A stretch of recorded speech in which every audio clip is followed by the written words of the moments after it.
ଗଛରେ ଦରକାର ଠାରୁ ଅଧିକ ଫଳ ହୋଇଗଲେ ଗଛ ଡାଳ ଭାଙ୍ଗି ପଡ଼େ।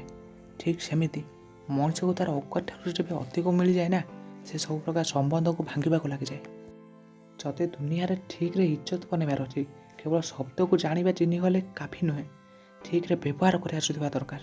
ଶୁଣିବା ଶିଖିଯାଅ, ଶୁଣିବା ଶିଖିଗଲେ କହିବା ଶିଖିଯିବ, କହିବା ଶିଖିଗଲେ ସହିବା ଶିଖିଯିବ, ସହିବା ଶିଖିଗଲେ ରହିବା ଶିଖିଯିବ। ଏକଥା ଗୋଟେ ସମୟରେ ବହୁତ ଭଲ ଲାଗୁଥିଲା, ହେଲେ ଏବେ ନୁହେଁ। ଏବେ ଯଦି ସକ୍ସେସ୍ ହେବାକୁ ଚାହୁଁ ନା, କେବଳ କାମର କଥା କହିବା ଶିଖ, ଆଉ ନିଜର ଅସୁବିଧାକୁ ନିଜେ ସହିବା ଶିଖ। ନା ଅନ୍ୟକୁ କାହାକୁ ଖରାପ କର, ନା ତୁମକୁ କିଏ ଖରାପ କରିବାକୁ ଦିଅ। ଏକଥା ଚିରନ୍ତନ ସତ୍ୟ ଯେ ଈଶ୍ୱର କାହାକୁ ଦଣ୍ଡ ଦେଇନଥାନ୍ତି ନା କାହାକୁ କ୍ଷମା କରିନଥାନ୍ତି। ଏହା ଆପଣଙ୍କର କର୍ମ, ଯାହା ଫଳ ହୋଇ ଦୁଃଖ ଦୁଃଖର କାରଣ ହୋଇଥାଏ।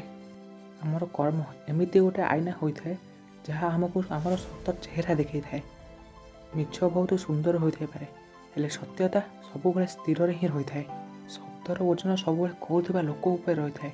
କିଛି ଶବ୍ଦ ମନ୍ତ୍ର ହୋଇଯାଏ, କିଛି ଶବ୍ଦ ଗାଳି।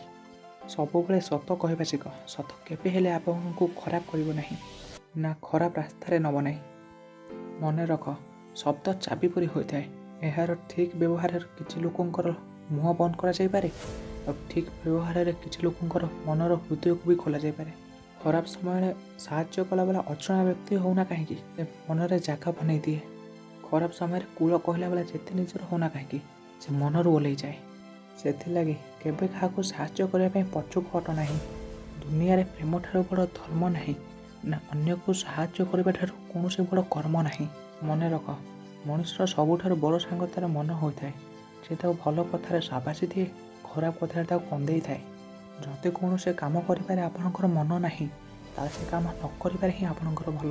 ଦୁନିଆର ସବୁଠାରୁ ବଡ଼ ସତ୍ୟ ଯେ ଜୀବନ ସବୁଠାରୁ ଶସ୍ତା, ହେଲେ ଏହାର ବିତେଇବାର ଖର୍ଚ୍ଚ ବହୁତ ଅଧିକ। ମଣିଷ ସେ ଜିନିଷ ଦ୍ୱାରା କମ୍ ବେମାର ହୁଏ ଯାହା ସେ ଖାଇଥାଏ, ସେ ଜିନିଷ ଦ୍ୱାରା ଅଧିକ ବେମାର ହୁଏ ଯାହା ମଣିଷକୁ ଖାଇଥାଏ। ସେଥିଲାଗି ପ୍ରେମର ଭାଷା କହିବା ଶିଖ। ଯାହାକୁ ମୁକ କହିପାରିବ, କାଲ ବି ଶୁଣିପାରିବ। ମନେ ରଖ, ଜୀବନ ସାଙ୍ଗସାଥିରେ ମପା ଯାଇଥାଏ, ଶତ୍ରୁତା ସଫଳ ହୋଇକି।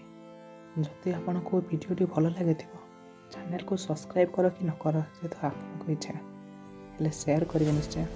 ଆଉ ଥରେ ଦେଖା ହେବ ଆଉ ଗୋଟେ ନୂଆ ଭିଡ଼ିଓରେ। ସେ ପର୍ଯ୍ୟନ୍ତ ଭିଡ଼ିଓକୁ ଦେଖିଥିବାରୁ ଧନ୍ୟବାଦ।